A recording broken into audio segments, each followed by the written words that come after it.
सुबह जब मैं उठा, हाथ मुंह धोकर बस्ता देखा, माँ ने माथा चूम कर भेजा। इल्म की शम्मा दिल में लेकर खुश खुश अपने स्कूल पहुंचा। जाने कैसे लोग अनजाने यकदम पहुंचे शर फैलाने। एक धमाका और अंधेरा, चारों तरफ था खौफ का पहरा।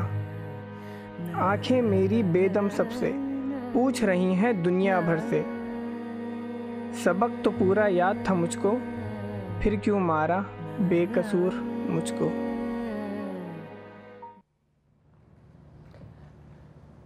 दो साल हो गए इस वाक़ये को आज, साना पेशावर। लेकिन आज भी जब ये तस्वीरें देखते हैं, कुछ फुटेज देखते हैं, सुबह से न्यूज़ चैनल्स पे भी देखे ही जा रहे हैं, तो यादें एकदम से ताज़ा हो जाती हैं। बिल्कुल लगता है जैसे ये कल की ही बात है जब इतना बड़ा सानिया हमारे मुल्क में पेश आया। मासूम बच्चे, हम सब जानते हैं, हर दफ़ा जब हम लाइव ऑन एयर आते हैं उन चीज़ों के बारे में बात करनी होती है तो मुश्किल भी बहुत ज़्यादा होती है कि आज भी 2 साल बाद भी इंसान क्या कहे और क्या बोले। माँ बाप का जो गम है वो कभी ज़िंदगी भर कम नहीं हो सकता, लेकिन एक चीज़ जो बच्चों ने हम सबको मिलके सिखाया और बताया है वो यही है कि उनमें जितनी हिम्मत है, वाकई वो उसको अप्रिशिएट भी करना और उससे बहुत कुछ सीखना। ये जो सबक बच्चे हमारे लिए छोड़ के गए हैं आज भी, ऑफ सैक्रिफाइस, ऑफ स्ट्रेंथ। माँ बाप की तस्वीरें देखते हैं, वाकई में किस दिन क्या हुआ होगा बच्चों को तैयार करके स्कूल भेजना। वो लोग जो माँ बाप हैं आयशा और अनुषे, जब माँ बाप बच्चों को स्कूल भेजते हैं, जब एक माँ बच्चे को स्कूल भेजती है, उसके उस टाइम से लेके जब से वो गया होता है, जब तक वो वापस नहीं आता, माँ सोचती रहती है बच्चा पता नहीं होमवर्क करके भी गया था या नहीं, नाश्ता सही से करके गया था या नहीं, आज उसकी तबीयत ख़राब थी, वापस आएगा तो मैं उसके लिए ये खाना बनाऊँगी, आज उसको स्विमिंग लेके जाना है, आज ये करना है। और ये एहसास कि वो बच्चा वापस आएगा ही नहीं, ये बड़ा शायद आसान है किसी और के लिए बोलना, लेकिन जिसके साथ गुजरती है वही जानता है। और अगर हम ये कहीं भी ना कहीं समझ सकते हैं, हम वाकई नहीं समझ सकते। और अनुषा, ये एक ऐसा हम नहीं समझ सकते, हम वाकई में नहीं समझ सकते, हम जितनी भी कोशिश कर लें। और एक और बात ये मुझे याद है कि जब ये अटैक हुआ था APS पे, तो अगले दिन एक खातून थी, एक माँ थी जो कह रही थी कि सुबह मेरा बच्चा उठा और मुझे कह रहा था मेरी तबीयत सही नहीं है, मुझे नहीं जाना। तो कहती है कि मैंने उसको ज़बरदस्ती कहा कि स्कूल नहीं मिस करते, और स्कूल नहीं होता और तुम्हारी तबीयत बुरी भी हो लेकिन तुम्हें ज़रूर जाना पड़ेगा। और फिर वो रोना शुरू हो गई और कह रही थी कि मुझे नहीं पता था कि उसकी मौत उसका इंतज़ार कर रही है स्कूल। और वो आज तक कभी कभी रात को सोने से पहले भी मुझे वो ख़याल आते रहते हैं। और मैं अक्सर उन बच्चों की तस्वीरें देखती हूँ। वो एक तस्वीर है ब्लैक एंड वाइट जो मेरे फ़ोन पे भी है, जो मैंने अपने इंस्टाग्राम पे भी लगाया था और शेयर किया था, वो अक्सर मैं कभी कभी जब देख रही होती हूँ मुझे याद आते हैं। और ये सिर्फ आज के दिन याद नहीं आते हैं बच्चे, ये सानिया इतना बड़ा था कि ये आपके आम दिनों के बीच में आपको याद आता है। बिल्कुल, ये बच्चों की तस्वीरें आपके पास आ जाती हैं और आपको याद आता है कि ये हुआ क्या था। और ये बात तुम बिल्कुल सही कह रही हो कि तुम्हें और मुझे ये तसव्वुर करना भी हमारे बस की बात नहीं है। और ये ऐसा सानिया था अनुषा कि आप जब किसी के लिए आप जैसे as a friend, as a रिश्तेदार थोड़ी सी बुरी फीलिंग भी रखते हैं ना, तो आप कभी ये सोच भी नहीं सकते और आप कभी ये दुआ भी नहीं कर सकते कि ऐसा कोई वाकया आपके दुश्मन पे, किसी भी इंसान के साथ हो, किसी के भी साथ हो। और सलूट है उन तमाम माओं को जो उन 2 सालों के दरमियान अपने बच्चों को स्कूल भेजती हैं, उनकी पढ़ाई किसी तौर मुतासर नहीं होने देती। तो वाकई उन माओं को सलूट है और उन बच्चों को सलूट है जिन्होंने कितनी स्ट्रेंथ और कितनी स्ट्रगल के साथ अपना पूरा बिल्कुल कोशिश करके जो है वो इस वाक़े को फेस करने की कोशिश। एक और भी आ गई है, आयरा साहिबा हैं, जो इन बच्चों के हवाले से हमें इस वक्त कुछ कहना चाहती हैं। अस्सलाम वालेकुम। वालेकुम अस्सलाम अनुषे। कैसी और मैं ठीक हूँ। मैं भी आयशा की तरह उन तमाम माओं को, उन तमाम जो इस वाक़े से गुजर चुके हैं, मैं भी उनको खराज अक़ीदत पेश करना चाहती हूँ कि उनका इतना हौसला है कि वो आज तक सर्वाइव कर रहे हैं और अपने बच्चों को भी भेज रहे हैं। और मैं समझती हूँ कि हमें सिर्फ एक ही दिन नहीं याद करना चाहिए, हमें इनसे बिल्कुल सबक लेना चाहिए। पूरी कौम को वहाँ जाकर जरूर उन लोगों की मतलब मदद करनी चाहिए, एज अ नेशन हम लोगों को एक साथ खड़े होके, क्योंकि कितना बड़ा सानिया था, कितनी बड़ी तबाही हुई थी कि मैं तो एक सोच के भी कि एक बच्चे को बुखार भी हो जाता है और वो माँ जो बच्चे की लाश जिसने देखी होगी, इतने प्यारे प्यारे बच्चे की आप देखें तो आपको रोना आता है। अभी भी मैं स्क्रीन पर देख रही हूँ तो रोना आ रहा है कि ये कौम का, पाकिस्तान का मुस्तकबिल माओ ने कैसे बड़ा किया था और किस तरीके से चले गए। तो मेरा ख्याल है हमको जरूर सोचना चाहिए कि आने वाले दिनों में ऐसे कोई हादसा ना हो। गवर्नमेंट को जरूर सोचना चाहिए और हम सबको एक साथ खड़े होकर उन लोगों का साथ देना चाहिए, उन लोगों को दुआओं में जरूर याद रखना चाहिए। और बस यही कह सकती हूँ मैं। बिल्कुल, बहुत शुक्रिया आपकी कॉल का। यही कह सकते हैं हम यही कह सकते हैं, हम इससे ज़्यादा कह भी नहीं सकते, हम इससे ज़्यादा कुछ कर भी नहीं सकते। और शायद तकलीफ़ ज़्यादा दुगनी बढ़ इसलिए जाती है क्योंकि आप कुछ नहीं कर सकते, आप कुछ नहीं कर सकते, आप अपनी बातों से भी उनका दिन बेहतर नहीं कर सकते, उनकी ज़िंदगी बेहतर नहीं कर सकते। आप उनको कुछ भी कर लें तो ये इतना बड़ा इम्तिहान है उन फैमिलीज़ के लिए भी और पाकिस्तान के लिए भी। उसके बाद ज़रबे अज़ भी लॉन्च हो गया था, उसके बाद बहुत सारी ऐसी चीज़ें भी थी। आज हम सिक्योरिटी सेफ्टी के हवाले से भी बात करना चाहते हैं, ऐसा कोई सानिया कभी पेश ना आए। मैं अपनी बहन से भी बात करते रहती हूँ, उनका बेटा लाहौर में स्कूल जाता है तो कहती है यार आज वो बॉम्ब ड्रिल हुआ था। तो ये कभी मैंने चीज़ें अपनी ज़िंदगी में सुनी नहीं थी कि बच्चों को सिखा रहे हैं कि इवैक्यूएशन कैसे की जाती है। लेकिन तकलीफ़ भी होती है, लेकिन this is the need of the hour, जैसे कहते हैं कि ये अब सिखाना भी एक ज़रूरी चीज़ हो गई है। और अनुषा आजकल के हालात के अकॉर्डिंगली मुझे ऐसा लगता है कि अपनी आंखें, अपनी सेंसेस हमेशा जो है वो खुली रखें, आसपास अपने देखें। अगर आपको किसी भी जगह पे कोई ऐसा इंसान दिखाई देता है जो आपको लगता है मशकूक है, तो आपको पता होना चाहिए कि आपको क्या करना है। आप सिर्फ अपनी नहीं बल्कि बहुत सारे लोगों की ज़िंदगी बचा सकते हैं। तो थोड़ा सा केयरफुली हमें चलना चाहिए हालात के अकॉर्डिंगली। एंड दूसरी बात ये कि इसमें तो कोई शक ही नहीं है कि ये बच्चे जहाँ भी होंगे एक बहुत अच्छी जगह पे होंगे, लेकिन हम ये दुआ कर सकते हैं कि अल्लाह ताला माओ को बहुत बहुत हौसला दे, बाप को भी, सबके माओ को, उनके सारे रिश्तेदारों को, उनके सारे दोस्तों को, पूरे पाकिस्तान को। क्योंकि जब हम ये देखते हैं ना तो मुझे एकदम से अपनी असलियत याद आ जाती है कि वाकई में ये हुआ है हमारे साथ और ये हुआ है हमारे बच्चों के साथ और ये हम हैं एक हद तक, और ऐसा हमारे मुल्क में होता है हमारे बच्चों के साथ। तो मुझे फिर वो जो होता है ना कि गुस्सा अंदर से जो जागता है, एक फ्रस्ट्रेशन जो इंसान की जागती है। एक ब्रेक लेंगे हम, ब्रेक के बाद वापस आएंगे। आपकी कॉल्स भी ले रहे हैं, अगर आप आज कुछ कहना चाहें APS के अटैक के हवाले से भी, सेफ्टी के हवाले से भी, सिक्योरिटी के हवाले से भी, एंग्जाइटी के हवाले से, वो जो पेरेंट्स, वो जो लोग बच्चे जो हैं जिन्होंने इतना बड़ा एक सदमा फेस किया है, आज वो उस ट्रॉमा के साथ कैसे जीते हैं, उन बच्चों की ज़िंदगी कैसे बदल गई है। पूरी ज़िंदगी उनको नींद नहीं आएगी, उनको ये इमेजेस, ये चीज़ें जो उनके साथ हुई हैं चलते रहेंगी, इनको बहुत ज़्यादा हेल्प की ज़रूरत होगी। और किस तरीके से उनकी ज़िंदगी जो बच गए उनकी भी ज़िंदगी किस तरीके से अब बदल गई है, इस पर थोड़ी सी बात करेंगे, लेकिन एक छोटे से ब्रेक के बाद।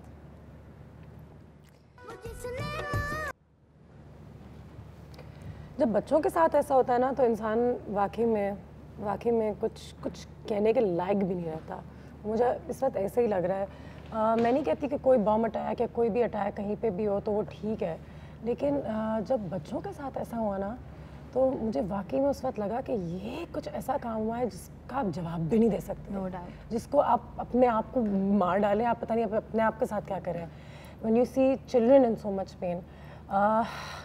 खैर आज जैसे कि मैंने कहा हम बात करेंगे बिल्कुल इमरजेंसीज, ट्रॉमास, अटैक्स, इन चीज़ों को किस तरीके से हैंडल करना है। और क्या कहूँ ऐसा, क्या कहूँ, आई डोंट, मैं ये फुटेज देख के मुझे सिर्फ बस माँ बाप की तकलीफ़, उनको कॉल करें, उनके घर चले जाएं। और इस कौम को सलाम है जो इस सब के बावजूद भी बच्चे स्कूल जा रहे हैं, बच्चे पढ़ रहे हैं, बच्चे तरक्की कर रहे हैं। इस कौम को सलाम। बच्चों ने हमें हिम्मत सिखाई है और वही स्ट्रेंथ दी है बच्चों ने। सलाम बाजी। वालेकुम बिजली।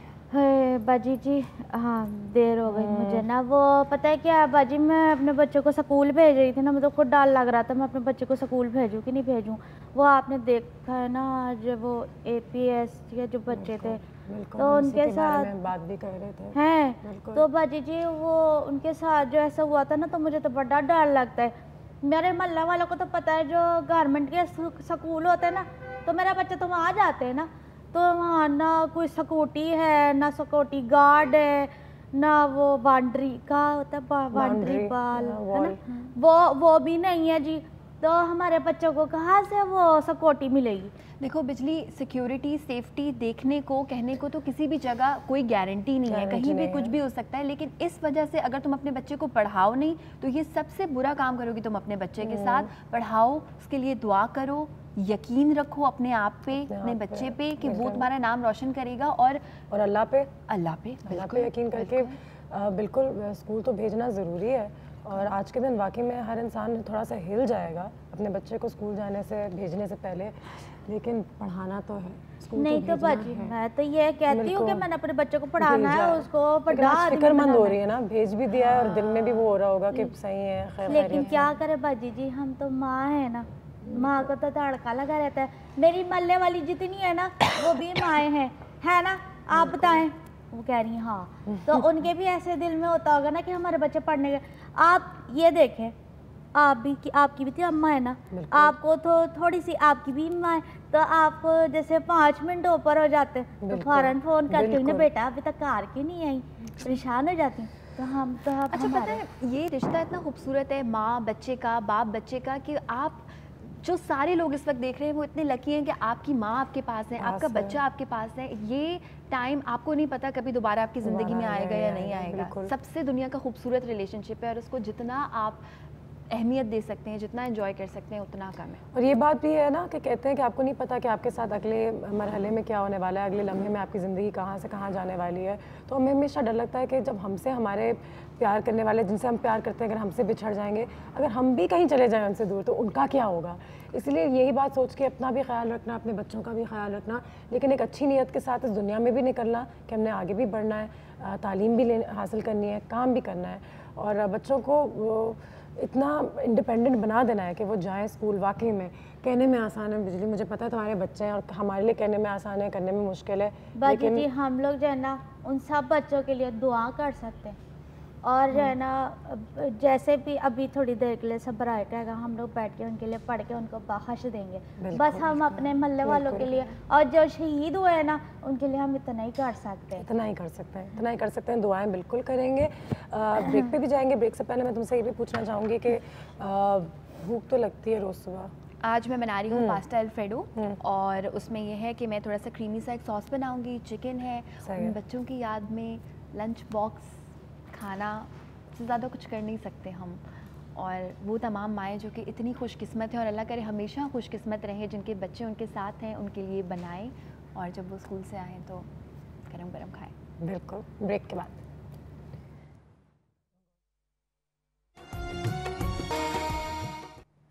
बाकी में तालीम बहुत बड़ी चीज़ होती है आयशा, और जो बच्चों ने उसके बाद एक गीत भी गाया था, मुझे दुश्मन के बच्चों को पढ़ाना है, और वही हमारी सबसे बड़ी जंग है। जो हम कहते हैं ना कि जाएं और उनको मार देते हैं और ऐसा करते हैं वैसा करते हैं, इल्म। और इन 20-25 सालों के बाद आपको इल्म का जो ख़जाना है ना, उसके जो फ़ायदे हैं वो आपको उस वक्त नज़र आएंगे। तो तालीम तो हर बच्चे को देना है। हमारे नुमाइंदे भी हैं पेशावर में, डॉन न्यूज़ के नुमाइंदे हैं आरिफ हयात साहब, जो हमें इस वक्त जो करंट सिचुएशन है उससे आगाह करेंगे, थोड़ा बताएंगे कि आज पेशावर में और APS के जो कैंपस है उसके इर्द गिर्द क्या कुछ हो रहा है। अस्सलाम वालेकुम आरिफ भाई। वालेकुम सलाम अनुषा, आप कैसी हैं, खैरियत से हैं? हेलो हेलो, आपके पास नो प्रॉब्लम, हम आरिफ साहब मेरी आवाज़ आ रही है आपको? कोशिश करते हैं। उस वक्त हो भी वहाँ पे क्या, हाँ मुझे नजर। अस्सलाम वालेकुम। हेलो वालेकुम सलाम जी आरिफ साहब। जी अनुषा, कैसे हैं आप, खैरियत से हैं? जी बिल्कुल ठीक जी। अभी इस वक्त जो मौजूदा सूरत हाल है APS के कैंपस के इर्द गिर्द है, उसके बारे में हमें थोड़ा सा आगाह कीजिएगा, बताइएगा कि आज के दिन किस तरीके से ट्रिब्यूट पेश किया जा रहा है उन बच्चों को।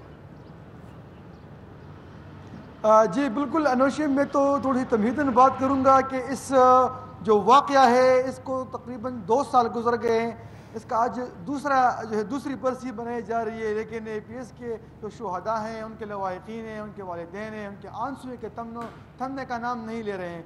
वो आज भी अपने प्यारों उन बच्चों को याद कर रहे हैं। और आज जो सूरत हाल है पेशावर में, तो वो जो दिन था 16 दिसंबर का, वो काफ़ी खौफ वाला दिन था, परेशानी वाला दिन था। तो आज भी फ़िज़ा में वही खौफ सा, वही परेशानी से दिखाई दे रही हैं। और जो वालिदैन हैं APS के जो शुहदा के, तो वो आज APS स्कूल में ही मौजूद हैं, जहाँ पर पाक फ़ौज की जानिब से तकरीब का अहतमाम किया गया है। और फिर वही वालिदैन जो हैं आज पेशावर के अरकाए हाल में कैंडल लाइट का भी उन्हें तकरीब का अहतमाम किया हुआ है, जिसमें मुख्तलिफ लोग शिरकत करेंगे।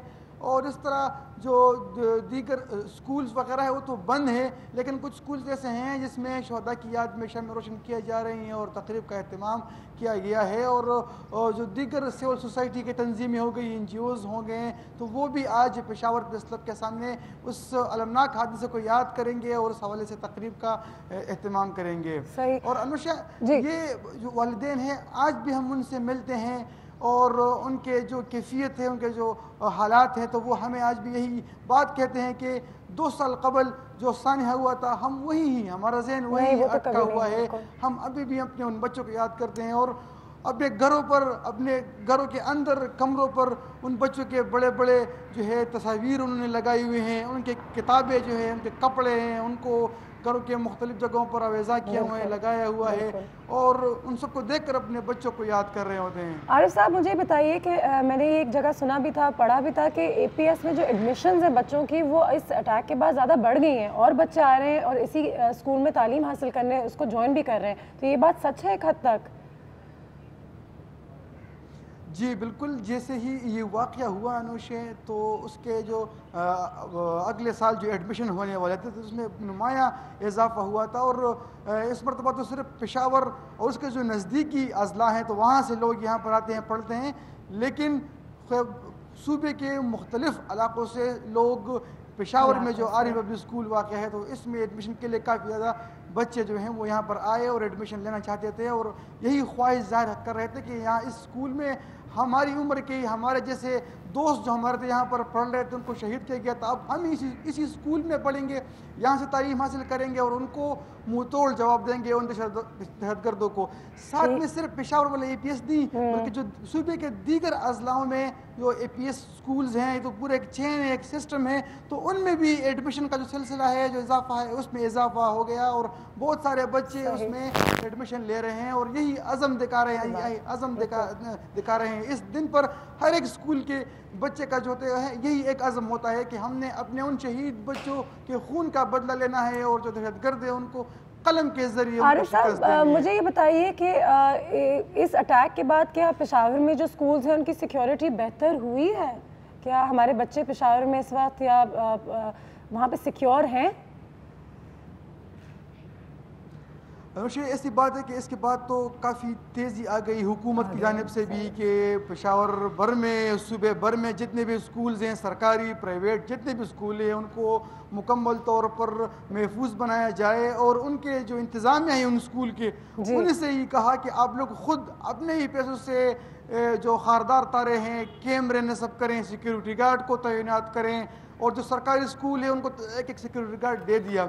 लेकिन मेन सिटी है पेशावर, मेट्रोपॉलिटन है, कैपिटल है, यहाँ पर तो सूरत कुछ ठीक है, लेकिन ऐसे स्कूल्स हैं जहाँ पर उनके जो बच्चे हैं उनको ही गेट पे खड़ा किया हुआ था कि आप लोग ये गेट पे खड़े हो जाए और उनको कुछ लाठी वगैरह दी होती है कि बच्चों जो जितने स्कूल्स हैं इनकी आप चौकीदारी करें और सूबे के दूर दराज जो इलाके हैं उनमें उसी तरह की सिक्योरिटी अभी भी नहीं है। इस तरह ये लोग बता रहे हैं। ऐसे यूनिवर्सिटीज़ डिस्ट्रिक्ट्स में हैं कि उनके अतराफ में भी ऐसी सिक्योरिटी नहीं है। तालीम में इमरजेंसी के दावे तो सूबाई हुकूमत ने इस वाक़े के बाद बहुत सारे किए, लेकिन उस तरह पुरअमन, उस तरह महफूज हमारे स्कूल नहीं है। आज ये दिन है, आज बच्चे तो अज़म का इजहार कर रहे हैं कि हम नहीं डरने वाले, लेकिन उनके वालिदैन के दिलों में अभी भी वो डर, वो खौफ है कि हमारा बच्चा स्कूल जा रहा है। बहुत शुक्रिया, थैंक यू सो मच, बहुत शुक्रिया, बहुत शुक्रिया आरिफ साहब। और थोड़ी सी सिचुएशन से हमें आगाह कर रहे थे, ट्रिब्यूट्स होंगे, कैंडल लिट ट्रिब्यूट्स होंगे, विजिल्स होंगी, ये तमाम चीज़ें होंगी, लेकिन आज जो तकलीफ़ आज क्या रोज़ की दिन ही मेरे ख़्याल से माँ बाप के लिए उतना ही तकलीफ है, लेकिन आज पूरा पाकिस्तान मेरे ख़्याल से एक बार फिर वो दिन याद कर रहा है। और 16 दिसंबर हमारी हिस्ट्री में, हमारी तारीख़ में एक बहुत ही मुश्किल दिन होगा जब तक हम हैं तब तक के लिए। आयशा, थोड़ा सा आ जाते हैं आपके इस रेसिपी की तरफ। फिर उसके बाद आज जो हम बात कर रहे हैं वो इमरजेंसी सिचुएशंस, किस तरीके से खुदा ना खास्ता कोई ट्रॉमा पेश आता है, कोई इमरजेंसी पेश आती है, तो मेरा, हमारा और हमारे इस पूरे चाय टोस्ट और होस्ट का मकसद ही है कि आज के दिन हम आपको सिर्फ ये सिखाएं कि जो हो गया वो हुआ। कहने में एक बार फिर बहुत आसान, लेकिन आगे ये सिचुएशंस ना हो, अपने आप को इमरजेंसी सिचुएशंस में किस तरीके से हमें एक दूसरे का ख्याल रख सकते हैं और ये चीज़ें काम आती हैं। बिल्कुल सही है, जब जाना है तब जाना है, लेकिन एहतियात बहुत ज़रूरी है, अपनी सेफ्टी बहुत ज़्यादा ज़रूरी है, और बच्चों की भी। तो बहुत कुछ सीखेंगे आज हम। रेसिपी की तरफ चलते हैं। बिल्कुल, रेसिपी की तरफ आते हैं। आज हम बना रहे हैं फेटोचीनी अल्फ्रेडो। बेसिकली एक ऐसा पास्ता होता है जो कि बड़ा मिल्की सा होता है, इसमें मशरूम्स और चिकन का भी हम इस्तेमाल करते हैं। बच्चों के लिए फेवरेट होता है, बिल्कुल फेवरेट होता है। फेटोचीनी बेसिकली पास्ता की एक शेप होती है, जो कि इस तरह से बिल्कुल फ्लैट फ्लैट सा ये पास्ता होता है, और अल्फ्रेडो कहते हैं सॉस को जो हम इसके साथ बना रहे हैं। सबसे पहले मैंने ये किया कि मैंने इसमें ½ टीस्पून के बराबर ऑयल ऐड किया, और उसके बाद मैंने उसमें गार्लिक को गोल्डन ब्राउन कर लिया। अच्छा, लहसुन को गोल्डन ब्राउन करने के बाद मैंने इसमें मक्खन ऐड किया। बच्चों को बटर वाली ऐसी चीज़ें बड़ी पसंद होती हैं। अच्छा, तो कितना मक्खन? मैंने मक्खन ऐड किया 2 खाने के चमचे, और उतना ही अनुषे मैंने इसमें मैदा ऐड किया। इससे क्या होता है कि जो आप सॉस बनाते हैं ना, वो बहुत थिक बनती है, और बेसिकली इसको हम कहते हैं रू। तो इसको अच्छा सा हम पकाएंगे, और इसमें हम ऐड कर देंगे चिकन। इस चिकन को भी हम करेंगे इसमें सॉटे, और उसके बाद फिर हम थोड़ा सा इसको स्टर करेंगे। तो मक्खन है इसमें लहसुन है, और इसमें कुछ वाइट सा भी था, मैदा। अच्छा, थोड़ा सा मैदा था। इस चिकन को हम पकाएंगे। अच्छा, अभी अगर आपको ऐसा लगे कि चिकन स्टिक हो रही है, नॉट एन इशू। इस चिकन को जब हम इसकी सॉस बनाएंगे उसमें भी ये पकती रहेगी। ठीक है। चिकन के साथ ही हम इसमें ऐड कर देंगे मशरूम्स। जो हमारे पास मशरूम्स हैं, हालांकि ये पके हुए हैं और कैंड वाले मशरूम्स हैं, लेकिन मिक्स हो जाएंगे, और इसमें कैन जैसी महक होती है, वो खत्म हो जाएगी जब ये ज़्यादा पकेंगे।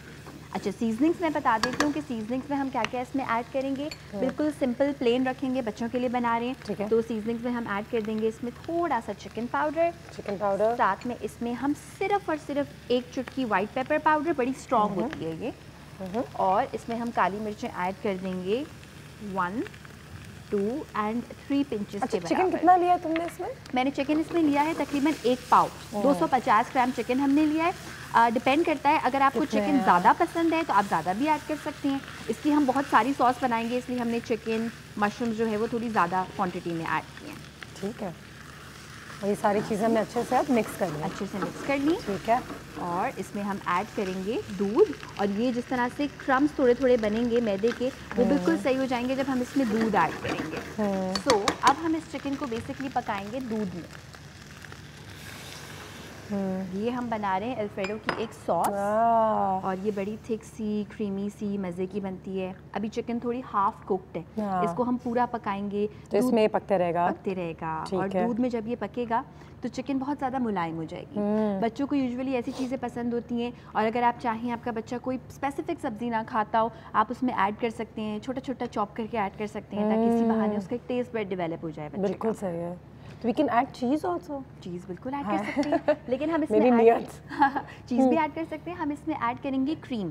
तो या तो क्रीम ऐड कर लें, या फिर आप क्रीम चीज़ ऐड कर सकते हैं। दोनों में से कोई भी एक चीज़ आप बिल्कुल ऐड कर सकते हैं। ठीक है। अच्छा, अगर लंच बॉक्स के लिए बच्चे को दे रहे हैं तो मेक श्योर कि थोड़ा सा लिक्विड, इतना लिक्विड नहीं लेकिन थोड़ा ज़्यादा लिक्विड आप रखेंगे इस सॉस को, ताकि जब बच्चा 4-5 घंटे के बाद उस लंच बॉक्स को खोले तो सारी चीज़ें ड्राई ना हो गई, लेकिन फिर गीली भी ना हो। So not too wet and not too dry basically। हाँ, और अभी ये चिकन बिल्कुल कच्ची है, इसको अच्छा, लेकिन जब हम उसको थोड़ा गीला छोड़ देते हैं लंच बॉक्स में डालते हैं तो खुद भी थोड़ा सा जज्ब हो जाता है, इसीलिए थोड़ा सा ज़्यादा पतला हमें उसको रखना है। ठीक है, ताकि जज्ब होने के बाद भी वो थोड़ा सॉसी हो। सीख लूँ। हाँ, वो ना मैं आपको एक बात बताऊं, आप खाना पका रही थी ना, मुझे वहाँ मैं सफाई कर रही थी, मुझे याद है मेरे बच्चा ने कल क्या हरकत की है। ये माचिस की डिबिया होती है ना, उसको उठा के ना आग लगा दी, और वो भी ना बुर्जी खाने में। बताओ, वहाँ तेल रखा हुआ था। वो तो शुक्र है मैं वहाँ पहुँच गई और ना आग नहीं, नुकसान नहीं किया, वरना नुकसान ज़्यादा होना था। तो मैं परेशान, मैंने कहा बताओ अब होना क्या। मतलब इस तरह के जो हालात हो जाते तो हमें करना क्या चाहिए? बिल्कुल, किस तरीके से हर चीज़ का ख्याल करें कि ऐसे आग ना लगे।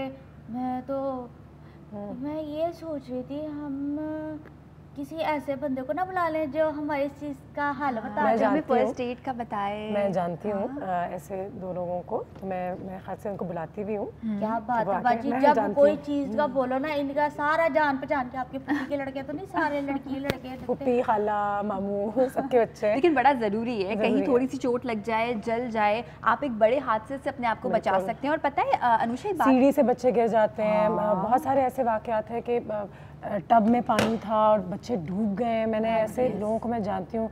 अमेरिका में तो मेरे रिश्तेदार के साथ और भी बुरा हुआ है, उनका बच्चा जो है वो अपनी पड़ोसी की गाड़ी के नीचे आ गया था, और ऐसी चीज़ें हमने देखी हुई हैं।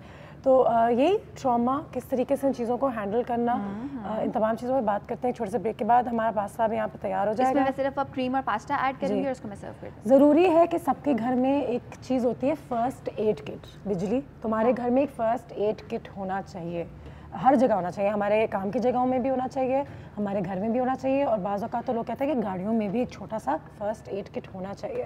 तो ये फर्स्ट एड किट के बारे में हमने सुना है, लेकिन इसमें कौन सी चीज़ें होती हैं और इसका इस्तेमाल कैसे करते हैं। सबसे पहले तो मैं यही सिखाऊंगी कि जब उसका हाथ अगर खुदा ना खासा कभी जल जाए, कट जाए, तो फ़ौरन तुम्हें क्या करना है, और उसका ही नहीं, तुम्हारा भी, तुम्हारे शौहर का भी, किसी का भी। ठीक है, ब्रेक के बाद।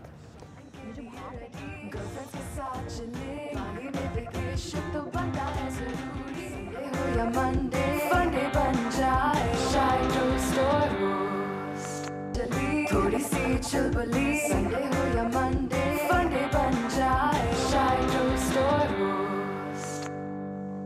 जी, और हमें इस पर ज्वाइन किया है डॉक्टर रिजवाना वासिफ ने, जो एक ट्रेनिंग कोऑर्डिनेटर हैं at the Pakistan red crescent.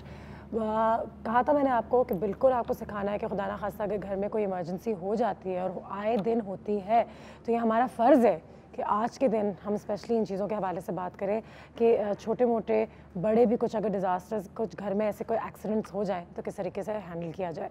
Rizwana साहिबा, सबसे पहले तो बहुत शुक्रिया, thank you so much for being here. जी, हमारे पास यहाँ पे कुछ मॉडल्स भी मौजूद हैं कि आपको लाइव एक डेमोन्स्ट्रेशन भी दिखाया जाए। कितना ज़रूरी है, सबसे पहले तो डॉक्टर साहब मुझे ये बताइए कि हमें ये चीज़ें आएँ, और लोगों को हम दिखा तो देते हैं, लेकिन उनको ये समझाना और ये बताना कि ये ज़रूरी है, वो मेरे ख्याल से ज़्यादा ज़रूरी है। कहने का मकसद ये है कि वो करें, इसको सीखें। जी, अभी जब मैं थोड़ी देर पहले यहाँ बैठी थी और APS का पूरा ये चल रहा था, तो वहाँ पर ज़्यादा फोकस हो रहा था अबाउट द सिक्योरिटी। बिल्कुल, तो सिक्योरिटी में you come up with the structure कि आपने स्कूल को मजबूत बना दिया, but what about the soft part, what about capacity building of the students and teachers. मतलब उनको इतना सिखाया जाए कि अगर इस तरह की सूरत हाल हो भी जाती है, बिल्कुल, तो आप क्या करेंगे उस वक्त, आप किस तरह बच्चों को इवैक्यूएट करेंगे। अगर कोई ज़ख्मी हो जाता है तो उस वक्त बच्चों का जो पैनिक भी होता है, that's also create a lot of confusion. बिल्कुल, पैनिक तो उसको किस तरह मैनेज करना है, और फिर कोई ज़ख्मी हो जाए तो इस तरह किस तरह किया जाए। तो ये सारी चीज़ों को हम लोग जिस पे लाते हैं वो है फ़र्स्ट एड। बिल्कुल, हम लोग कहते हैं कि जी फ़र्स्ट एड कोई ऐसी चीज़ नहीं है जिसको आप कहें कि जी कोई मेडिकल ट्रेनिंग है। हाँ, एक्चुअली फ़र्स्ट एड दी वहाँ जाती है जहाँ डॉक्टर नहीं हो, और ये स्किल्स है, ये छोटी छोटी टेक्निक्स हैं, ये डूज एंड डोंट्स हैं जो हम सबको सीखनी चाहिए। बिकॉज आपको पता नहीं है कि इमरजेंसी कब आएगी, कहाँ आएगी, किसके साथ आएगी। बिल्कुल, और उस वक्त कौन मौजूद होगा। बिल्कुल, तो ये छोटी छोटी टिप्स हैं जिनको अब हम स्कूल्स में लेके जा रहे हैं, अवेयरनेस पैदा कर रहे हैं, हम ट्रेनिंग कोर्सेज करा रहे हैं, बिकॉज हम लोग का एक पूरा मेरे ख्याल से लोगों को ये भी समझाना कि इससे फ़र्क पड़ता है, ये बहुत ज़रूरी है। और जब रीजन प्लाजा में आए दिन अभी जो पहले आग लगी थी, तो मुझे यही लग रहा था कि अगर लोगों को पता होता या कुछ ट्रेनिंग होती तो वाकई में वो जाने बच सकती थी। ये मेरा यकीन है अंदर से, तो वो फ़र्क पड़ता है। हम सिर्फ इसको समझते नहीं, हमें लगता है ऊपर ऊपर से। जी, आज हम क्या सिखा रहे हैं, और फर्स्ट एड किट बच्चे जिन लोगों के घर में कुछ इमरजेंसीज अगर पेश आ गए। पहले तो मैं आप लोग को ये बता दूं कि किट की भी बात कर रहे थे, मैं सुन रही थी आग वगैरह। ये एक छोटी सी किट होती है जो हम लोग इंडिविजुअल लेवल्स पे बनाते हैं। बिल्कुल, छोटी छोटी इसमें चीज़ें अगर आप देखें, मास्क हो गया, मास्क है, ग्लव्स अगर आप ब्लीडिंग को हैंडल कर रहे हैं, ग्लव्स बहुत ज़रूरी होती हैं इन्फेक्शंस वगैरह के लिए।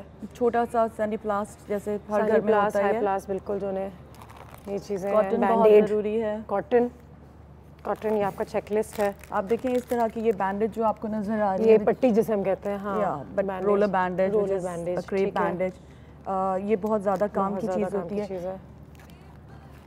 टेप हम रख सकते हैं, देयर इज अनदर बैंडेज, एक और किस्म की बैंडेज होती है रोलर बैंडेज, ये हम रखते हैं। सही। इसके अलावा अगर आप ये देखें तो ये गॉज होता है, गॉज, बिल्कुल बिल्कुल सही। सिजर क्योंकि टाइम पे नहीं मिलती कभी भी, बिल्कुल। सेफ्टी पिन टाइम पे नहीं मिलती कभी भी। Torch is amazing. साइज देखें इस डब्बे का, और कीमत पता नहीं कितना होगा, लेकिन ये क्या इन्वेस्टमेंट है, क्या इन्वेस्टमेंट है। और इसमें वगैरह एंटीसेप्टिक भी आप डाल दो या कुछ आप डाल सकते हैं, एक आध डाल दें, बिल्कुल डाल सकते सही है, क्योंकि हमारे घर में एक एंटीसेप्टिक ज़रूरी है, आप कोई भी रख सकते हैं। ठीक है, ठीक है। तो ये छोटी छोटी चीज़ें हैं, लेकिन it does make a difference. बिल्कुल। जब हम बात करते हैं डिफरेंस की, तो हम लोग बात कर रहे होते हैं कि फर्स्ट एड क्या है जी, ये it make a difference between life and death. And trust me, अगर मैं छोटी सी अभी आपको बात बताऊं, अगर हमारे घर में छोटा बेबी भी है और हम देख रहे हैं कि कितना कॉमन है चोक कर जाना, स्पेशली ये जो छोटी एज होती है इसमें बच्चे क्रॉल कर रहे होते हैं और क्रॉल करते करते कुछ मुंह में डाल दिया बिल्कुल। और क्रेयॉन मैंने अपने मुंह में डाला था जब मैं बहुत छोटी थी, मैंने नाक में भी डाल दिया था। और एग्जैक्टली और उस वक्त हमें पता नहीं होता क्योंकि हम लोग मदर्स घर पे जो होते हैं वो पैनिक कर जाते हैं। और जब तक हम लोग हेल्प करें, जब तक हम कॉल करें, जब तक हॉस्पिटल पहुंचे, एवरीथिंग इज फिनिश्ड, बच्चा ब्लू होना शुरू हो जाता है। हम एक ब्रेक पे जाएंगे, ब्रेक से जैसे वापस आएंगे तो हमें इस डेमोन्स्ट्रेशन की तरफ जाना बहुत ज़रूरी है। पेन पेपर भी रख लें या फिर कुछ अगर कॉल करके पूछना हो वो भी कर लीजिएगा एक ब्रेक के बाद। मैं भी बताऊँ,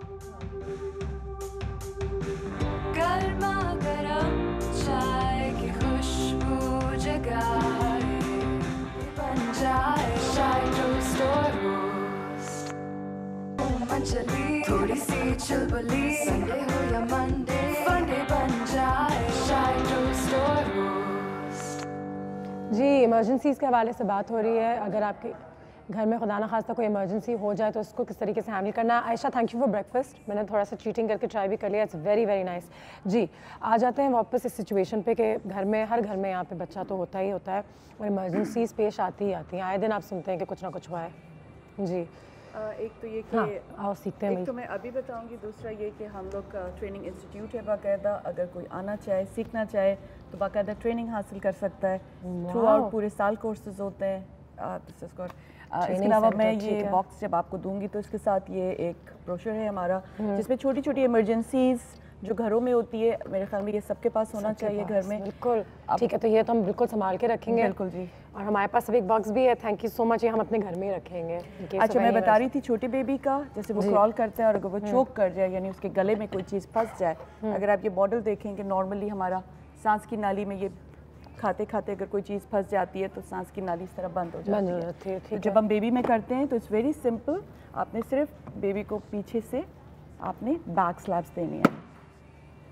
ठीक है 5 टाइम्स और कामली इसको ऐसे जो हम करना शुरू कर देते हैं, थोड़ा सा तेज होता है लेकिन पेशेंट। ये जो मारा जाता है यूजुअली यहाँ मारा जाता है, which is bad, like it should be between 2 shoulder blades, like 5 times. और उसके बाद भी अगर चोकिंग रिलीफ नहीं होती, बेबी की ब्रीदिंग वापस नहीं आती या कफ वापस नहीं आता, तो सेंटर ऑफ द चेस्ट में with 2 fingers you go like 1 2 3 4 and 5 and then you keep on doing it till बच्चे की खांसी वापस आ जाए, रोने की आवाज़ वापस आ जाए, because this is very very important, क्योंकि ये लाइफ थ्रेटनिंग इमरजेंसी है। बिल्कुल, क्योंकि इसमें इतना टाइम नहीं है कि आप हॉस्पिटल पहुंच सकें। बिल्कुल, ओह गॉड। दूसरी देखिए बच्चों में बहुत जो ज़्यादा कॉमन होता है, जैसे ब्लीडिंग की बात हो रही थी थोड़ी देर पहले और बर्न्स की भी बात हो रही थी, तो अगर तो कोई इस तरह का हादसा है जैसे अभी बात हो रही थी किचन वगैरह की, तो you have to be careful कि वो जो जला हुआ हिस्सा है उसको आप फ़ौरन पानी में डालें। पानी में डाल दें, बिल्कुल बहुत ज़रूरी है, क्योंकि लोग क्या करते हैं उस पर टूथपेस्ट लगा देते हैं और कुछ हमने सुना था कि पानी में नहीं डालना, नहीं डालेंगे। दिस इज़ वेरी इंपॉर्टेंट कि जब तक आप पानी में नहीं डालेंगे तब तक वो जला हुआ हिस्सा जो है वो जलता रहेगा, अंदर उसकी बर्निंग होती रहती है। पानी से हाँ बुझ जाता है। भाई मैं वैसे सोचती हूँ कि जब कहीं और आग लगती है तो हम पानी डाल देते हैं, अपने पे लगती है तो पानी नहीं डालते हैं। दिस इज स्किन और वो गर्मी अंदर रह जाती है, you have to pour water minimum 10 minutes तक पानी में डाल के रखो या पानी और ठंडा पानी, नॉर्मल वाटर ठीक है। और पानी जब डाल देते हैं उसके बाद आप इसको सिंपल, ये बैंडेज है अगर आप मुझे दिखा दें ये वाले, ठीक है, ये देखिए सिंपल वेरी सिंपल बैंडेज जो आम अगर आप घर पे कपड़े से बना सकते हैं, बिल्कुल नॉर्मल नैपकिन है, आपके नैपकिन्स भी आप यूज़ कर सकते हैं। अगर ये हाथ जल गया है, आपने पानी डाला, देखिए इट्स वेरी सिंपल, आपने उसको फिर जले हुए को कवर भी करना है। अच्छा, फौरन कपड़े से कवर इट, ठीक है, और कवर करने के बाद अब आप इसको शिफ्ट कर दें। अच्छा, अभी हमने इस पे कुछ और नहीं लगाया, सिर्फ पानी लगाना ही नहीं है। फर्स्ट एड में तो आप कुछ भी नहीं लगाते, आपने देखिए ये कवर किया एंड देन शिफ्ट। आप ऐसा भी कर सकते हैं कि किचन में एक खाना ऐसा हो जिसमें ये चीज़ें तैयार होनी चाहिए, कि वो उस वक्त हम कपड़ा भी ढूंढ रहे होते हैं, कोई दुपट्टा निकाल रहा होता है तो कोई यहाँ से वहाँ भाग रहा होता है, पट्टी ढूंढ रहा होता है, लेकिन ये तैयार होके एक जगह रहे। God forbid. वैसे तो मैं भी ना ऐसा ये वाला वो क्या बोलते हैं, फर्स्ट एड बॉक्स, हाँ वही वो बना के रखती हूँ, उसमें कैंची होती है, सनी प्लास्ट होता है, सुर्खी होती है, वो मैं रखती हूँ ना, कोई आ जाए तो कम से कम वहाँ पे लगा खड़ी तो हो जाऊँ। बताओ ज़रा बाजी जैसा होना चाहिए। नहीं बाजी, अच्छा मेरा ये बात कहनी थी कि हमारे पंजाब में ना पता क्या होता है, ये हीटर और क्या लगा होता है, हाँ। वो जो नहीं, वो जिससे पानी गर्म करते, गीजर वो लगा होता है, वो फट जाते हैं। जब वो फटते हैं ना तो उससे हमारे यहाँ बड़े वाक़ियात होते हैं। तो बाजी ये बताया कि हम उससे कैसे बच सकते हैं? बिल्कुल, गीजर से भी। और ये जो सारी चीज़ें हैं ये एहतियाती तदाबीर करें, पहले तो कोशिश करें कि हो ही ना, लेकिन अगर हो भी जाता है तो आप देखेंगे कि जब कोई भी इस तरह की चीज़ फटती है तो 2 या 3 चीज़ें होती हैं। एक, या तो इंसान की जिल्द जल जाती है, आपने पानी डालना है, ठीक है। नंबर 2, मैंने आपको बताया कि अगर उसमें गिरने से खून निकलना शुरू हो जाता है, आपने खून को रोकना है। जैसे आपको ग्लव्स दिखाए थे, तो अगर ग्लव्स हैं, वरना आपने कपड़ा लिया, अगर मैं आपको ये दिखाऊं कि इस हाथ पे ब्लीडिंग हो रही है, पहले कपड़ा लिया आपने कोई भी और हाथ से खून को रोका, ठीक है, और रोकते हुए इसको थोड़ा सा ऊपर किया, ये ब्लीडिंग हो रही है। Very simple. छोटा कट है तो आप सेनीप्लास्ट इस्तेमाल करते हैं, लेकिन बड़ा है तो आप ऐसे।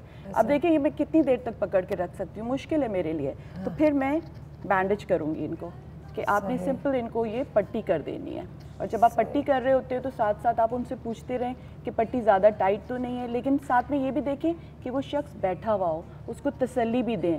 हमारे यहाँ ज़्यादातर जो मसला होता है कि हम लोग ज़ख्मों पे चले जाते हैं और ज़ख्मी को नहीं देखते हैं, ठीक है। तो इस तरह की ये पट्टी भी आप कर सकते हैं। अच्छा बाजी जी, ये जो हमारी बड़ी बड़ी बल्डंग होती है तो उसमें ना वो लाल कलर का वो लगा होता है, ये पुश ऐसा करके। बिल्कुल सही। हाँ, तो ऐसे हो जाए, जैसे अल्लाह ना करे, जैसे अभी एक वाकया हुआ था हमारे यहाँ, तो उसके लिए हम क्या करें कि हम इंसानों की जान बचा सकें उसको चलाने से? उसका तरीका क्या है, कैसे? क्योंकि वो वक्त ऐसा होता है हर कोई अपनी जान बचाने में लगा होता है और हर कोई ये चाह रहा होता है कि हम पहले निकल जाए, दूसरे वालों को बाद में देखेंगे।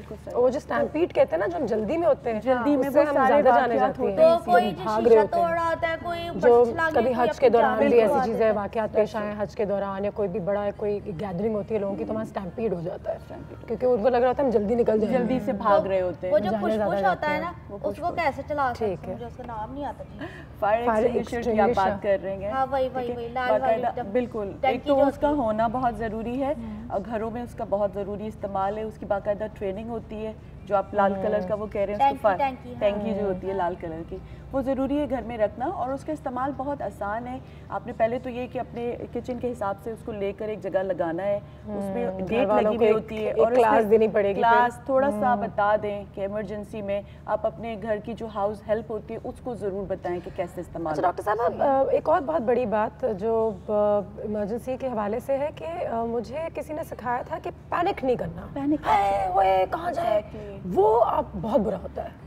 देखिए, तो अगर हम तो आराम से ही बैठ के अगर ये पट्टी लगाएं और बच्चे को संभालें सोच के कि मैं क्या कर रहा हूँ, तो उससे कितना फ़र्क पड़ेगा? बहुत फ़र्क पड़ता है। देखिए मैं दोबारा इस पे जाती हूँ, हम लोग जो ह्यूमन लोग हैं, हम लोग इंसान हैं, हम रिएक्ट करेंगे, वो नेचुरल है, वो you can not do anything about it. हम लोग रिएक्ट करते हैं जब हम ट्रेंड नहीं होते। एक दफ़ा अगर आपको थोड़ी बहुत नॉलेज आ जाए, कॉन्फिडेंस आ जाता है, तो फिर आप रिस्पॉन्ड करते हैं।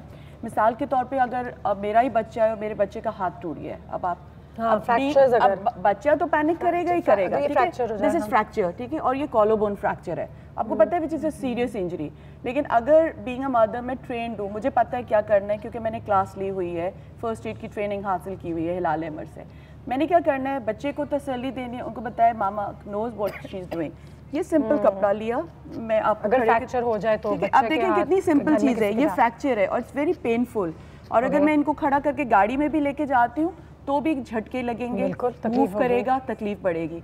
तो सिंपली एक कपड़ा थोड़ा सा अगर पीछे हो जाए, ठीक है, ये देखें सिंपल यहाँ रखा, ये इधर नॉट लगा दी,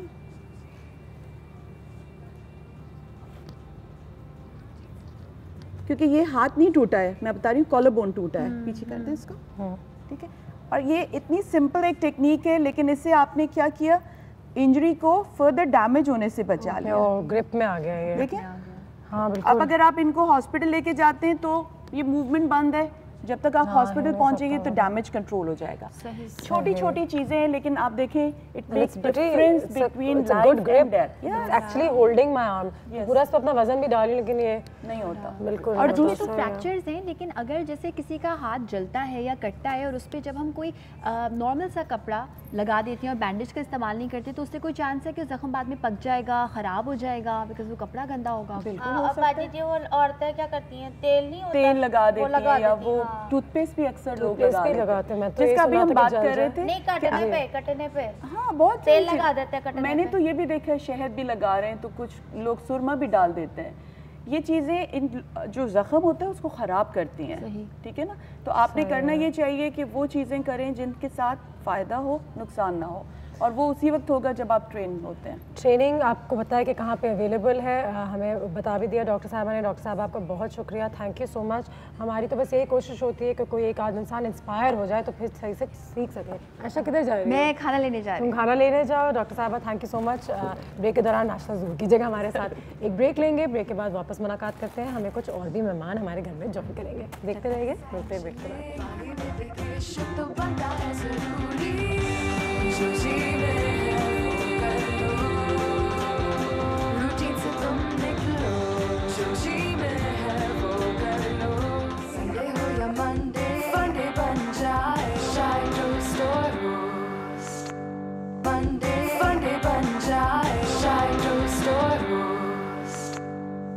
जी, और जैसे कि आप सब जानते हैं, आज हम इमरजेंसी सिचुएशंस को किस तरीके से हैंडल करें उसके हवाले से बात कर रहे हैं। फ़र्स्ट एड किट और बॉक्स जो आपके घर में होना चाहिए, हमने आपको बता भी दिया है, और हमारे घर में डॉक्टर रिजवाना बहुत अच्छी थी, हमारे लिए छोड़ के भी गई हैं।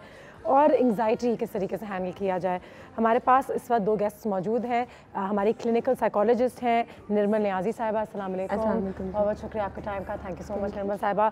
और थोड़े दिन पहले हमारे पास डॉक्टर साहब आए थे और आज फिर हमारे साथ यहाँ पे हैं, बहुत अच्छी बातें करते हैं। ट्रॉमा स्पेशलिस्ट हैं डॉक्टर मोहम्मद सईद मिनहाज साहब। अस्सलाम वालेकुम सर। वालेकुम सलाम। कैसे हैं आप? अरे एक बार फिर आपको बहुत शुक्रिया, और उस दिन आपने इतनी अच्छी बातें बताई तो मैंने सोचा कि आज आपको फिर अपने घर बुलाया जाए। बहुत शुक्रिया। आज हमें मज़ीद अच्छी बातें सिखाएं और ये बात कंप्लीट हो जाए। सबसे पहले तो निर्मल आप पे आ जाते हैं। You know, as a psychologist मुझे बताओ कि जब बच्चों पे स्पेशली कोई एंग्जाइटी या कोई इमरजेंसी सिचुएशंस हो जाती है या कुछ ऐसी चीज़ें उनको सामना करना पड़ता है, तो हमें लगता है कि ठीक है, बच्चे तो बच्चे हैं, वो नॉर्मल हो जाते हैं, वो वापस स्कूल जा रहे हैं, वो ठीक हो गए होंगे, लेकिन उनको एक साइकोलॉजिस्ट की और थेरेपी की कितनी ज़्यादा ज़रूरत होती है ऐसे वाक़यात के बाद? इस चीज़ को मैं थोड़ा सा ब्रेक करके अगर एक्सप्लेन करूँ। बिल्कुल। एक होती है ट्रॉमेटिक एक्सपीरियंस जो उस मोमेंट में हुआ, ठीक है। अंडरस्टैंडेबली उस वक्त आप किसी भी तौर पे साइकोलॉजिकल कंडीशन को या आप किसी को साइकी को उस वक्त ट्रीट नहीं कर सकते हो, कोई चीज़ प्रोवाइड भी नहीं कर सकते, बिकॉज बहुत सब कुछ हैपहैज़र्ड है, राइट? बिल्कुल। और सेकंड फेज़ आता है जब वो चीज़ गुजर चुकी होती है, वो इंसिडेंट गुजर चुका है, अब इमोशनल एक्सपीरियंसेस आ रहे हैं, बिकॉज उस वक्त flight and fight response activated होता है। Everything is at a very physical level in that moment of trauma. After that all of that converts into an emotional experience. बिल्कुल। Usually what happens is that कि जो ये transition period हो रहा होता है दरमियान में, कि फिजिकल हमारी जो फाइट एंड फ्लाइट रिस्पॉन्स होता है कि जहाँ पे हम पैनिक कर रहे हैं, भाग रहे हैं, अपनी सर्वाइवल के बारे में सोच रहे हैं, and moving on towards a more calmer safe environment, बिल्कुल, वहाँ पे एक प्रोसेस आता है कॉल्ड मीनिंग मेकिंग प्रोसेस। सही। मीनिंग मेकिंग का जो मतलब होता है वो ये, ख़ास तौर पे बच्चों के बारे में मैं बात कर रही हूँ, जहाँ पे बच्चे को आपने ये हेल्प आउट करना है कि उसके साथ अभी हुआ क्या। यूजली हम ये कर देते हैं कि अच्छा कुछ नहीं हुआ, हाँ वो इंसिडेंट ऐसे हुआ, अच्छा सिर्फ आग लगी थी, अच्छा हाँ पेरेंट्स की डेथ हो गई है, अच्छा हाँ मगिंग आपने देख ली। ट्रॉमेटिक एक्सपीरियंस यहाँ पे सारी चीज़ें तो हम मुझे ट्रॉमा में डाल देते हैं तो बच्चों का क्या हाल होगा? प्रिसाइसली। तो आपको जो बच्चे को आप जब एक्सप्लेन करते हैं, हम एक्सप्लेन नहीं करते, हमें लगता है कि हमें उनको डेथ का कॉन्सेप्ट नहीं समझाना चाहिए, हमें लगता है कि हम ऐसी खौफनाक बातें उनके साथ रिपीट करेंगे तो वो री-ट्रॉमेटाइज हो जाएंगे, but that's not the case. वैसे ये चीज़ बहुत अच्छी बात उन्होंने की कि हम लोग मौत से डरते तो बहुत है, लेकिन उसके बारे में बात करने से बात नहीं करना चाहते, जबकि अगर उसके बारे में बात करें, उससे थोड़ा फेमिलियर हो, क्योंकि वही चीज़ें जो सब पे आनी है, तो आपको थोड़ा उसके साथ कंफर्ट लेवल बढ़ जाएगा यहाँ पे। लेकिन एक छोटी सी जो सेंसिटिविटी, माइंडफुल रहना चाहिए, खासतौर पे बच्चों से related. We are able to understand death as a factual thing, बच्चे डोंट अंडरस्टैंड दिस। सो आपको उनको डेथ को ये नहीं करना चाहिए कि हाँ सब मर जाते हैं, हम भी मर जाते, मतलब not completely, but explaining to them if they have experience something close in their family. बिल्कुल। सो वो एक्सप्लेन बच्चे के लेवल पे आके, usually pets is a good idea, pets आप प्रोवाइड करते हो या बिकॉज उनकी लाइफ स्पैन थोड़ी कम होती है अगर वो चले जाते हैं, या डॉल्स के डीलिंग विथ लॉस, क्योंकि हमारे यहाँ भी पेट्स थे, वाकई में आपने सही कहा है। और मेरा जो पहला पपी था जब वो उसकी डेथ हुई तो कहते हैं कि ये डीलिंग होती है पर्सनल लॉस, तो बच्चे सीखते हैं कि किस तरीके से अगर बिल्ली मर गई या तोता मर गया। पेरेंटल लेवल पे ये चीज़ ऑब्जर्व आप बच्चे में ऐसे कर सकते हो कि फिजिकल सिम्टम्स ज़्यादा आएंगे, बच्चे वर्बलाइज यूजुअली नहीं करेंगे, रात में नाइट टेरर्स होने के चांसेस है, रो के उठ जाएंगे, चीखेंगे, वॉशरूम अकेले नहीं जाएंगे, लाइट ऑफ करने से इशू होगा, रैशेज एट टाइम्स निकल आते हैं क्योंकि उनकी बॉडी रिएक्ट करती है, स्वेटिंग बैठे बैठे एकदम से हो गई, स्पेस आउट रहने लग गए, ये वो सारे ट्रिगर्स हैं, वो सारे सिम्टम्स हैं। अगर आप अपने बच्चे में ऑब्जर्व कर रहे हो दैट मीन्स उसको थेरेपी की ज़रूरत है। मेरे ख्याल से तो बच्चों को वैसे भी बुलिंग से भी और आजकल जिस तरीके से उनके लाइफस्टाइल्स हैं, हम सबको थेरेपी की ज़रूरत है। एक चीज़ मैं आपसे भी कहना रहा था कि पहले से हम एंटिसिपेट करें। तो चंद महीने पहले मेरे डिपार्टमेंट के लोग समंदर में जा रहे थे, समंदर वाज वेरी रफ, बिल्कुल पिकनिक पे हर साल। तो मैंने उनसे पूछा आप क्या क्या इंतजाम किए हैं तुम लोगों ने? बोला जी हमने बिरयानी की देगियाँ रखी हैं, डेक रखा है, म्यूजिक है, बोतलों का क्रेट है। मतलब what about any incident that can happen, को प्रिवेंशन के लिए सोचा? फैशन के लिए सनस्क्रीन भी रख देते हैं। उन्होंने बताया क्या बोला, सर आप पहले से बुरी बातें करते हैं। तो मैंने बोला आपने अब किराए पे वहाँ से जाने से पहले 2 ट्यूब्स टायर खरीदने, हवा भरी हुई हो, और आपने कहा उसमें 100 मीटर एक रस्सी और खूंटा लेके 2 रस्सियाँ छोड़ देनी पानी में। And I will teach you, I will be there for 10 minutes की क्लास लूँगा CPR करने की। अगर किसी को ड्राउनिंग हो जाए तो what we will do, who will be the team leader. So basically if you are taking a group of 40 या 50, तो उससे पहली बात की जाती है कि हैज़र्ड्स क्या हैं, डूब सकता है तो हम क्या करेंगे उस सूरत में, नज़दीक तरीन वॉच टावर कहाँ पे है, वो लोग कहाँ खड़े होते हैं, किस नंबर को कॉल करना है। अक्सर समंदर में जब वारदात होती हैं तो होता ये है कि they are not prepared mentally as well. Somebody who is not knowing even swimming and he jumps out, और एक को देख के 2 और 3 और 4 स्विमिंग भी नहीं जानते, ऊपर से समंदर में जाते हैं। ठीक है, हर साल लोगों की। तो ये बड़ा इंपॉर्टेंट है कि फर्स्ट एड का मतलब सिर्फ ये नहीं है कि हादसा हो जाए तो कैसे बचाओ, हादसे से पहले आप क्या कर सकते हैं। ठीक है, यानी अपने साथ आप जाएं, आप सब सामान लेके जाएं, 2 ट्यूब्स हवा भरवा के जाएं, बिल्कुल आप एक रस्सी लेके जाएं, खूंटा उसको फेंक दे पानी में कि जो डूबने लगे उस रस्सी को पकड़ ले उसको, फिर वो टेलीफोन नंबर एक आध लोगों को पता हो कि नज़दीक तरीन एम्बुलेंस सिस्टम कहाँ पे है, और वहाँ जो लाइफ गार्ड लड़के होते हैं उनका थोड़ी बहुत चीज़ें बिल्कुल। और अगर मेडिकल के स्टूडेंट हैं, आम आदमी भी हैं, तो they should know how to do a CPR। अगर किसी को पानी में चला जाए तो फिल्मों में दिखाते हैं जी पेट से पानी निकाल दिया है, कि वो पानी तो सीने में लंग्स में जाता है, तो उसको कैसे निकालना है, कैसे करवट देनी है। सर मुझे बताएं कि क्योंकि आज हम पहले भी थोड़े से बच्चों के हवाले से बात कर रहे थे, APS के हवाले से बात कर रहे थे, किस उम्र में बच्चों की या ये ट्रेनिंग जब हम स्कूल्स में भी दे सकते हैं, फर्स्ट एड क्या हम 9-10 साल के बच्चे को भी सिखा सकते हैं? बिल्कुल बिल्कुल। देखें सबसे इम्पोर्टेंट दुनिया में पहले जो सिखाया जाता है वो communication, how to call for help. सही। देखिए फर्स्ट एड के 3 H कहलाते हैं। हैज़र्ड पहले तो पहचाने कि हैज़र्ड क्या है, क्या नुकसान हो सकता है। मैं किचन में जा रहा हूँ तो क्या हो सकता है, प्लग लगे हुए तो बच्चा उंगली पॉइंट्स में डाल सकता है, वायर को हाथ डाल लगा सकता है। आपके लिए कॉल भी आ गई है, उनको नहीं ज़्यादा ठहराती मैं, जल्दी सॉरी आपकी बात काट रही हूं। मैं दूसरा H बता दूं कि how you call for help, even a small child he is alone at home. And third thing hello and help. So it's very important, यहाँ से शुरू होती है ट्रेनिंग बच्चे की।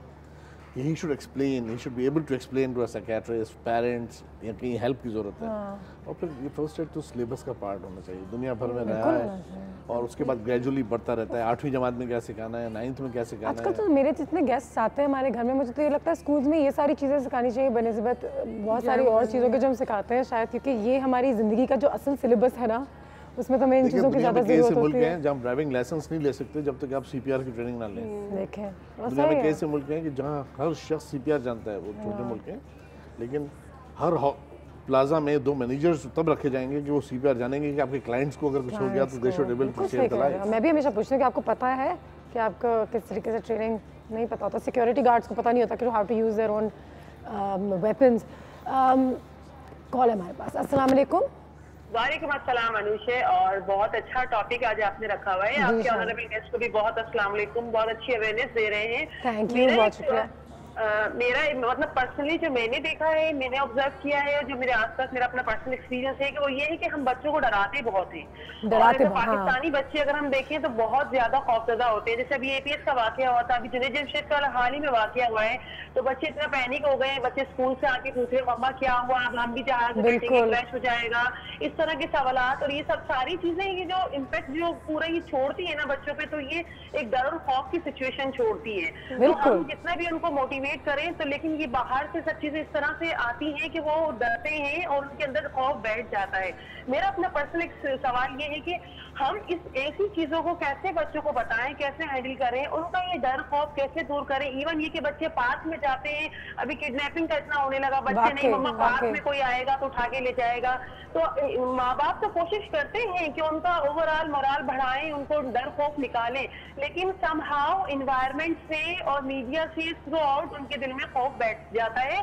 तो किस तरह बच्चे को हम बाहर निकालें इस चीज से, और माँ बाप को कैसे डील करना चाहिए, स्कूल वालों को कैसे डील करना चाहिए कि वो एक अच्छा मतलब उस बाहर निकले उस अच्छे उस वाकये से और एक अच्छी उनके इम्पैक्ट पड़े।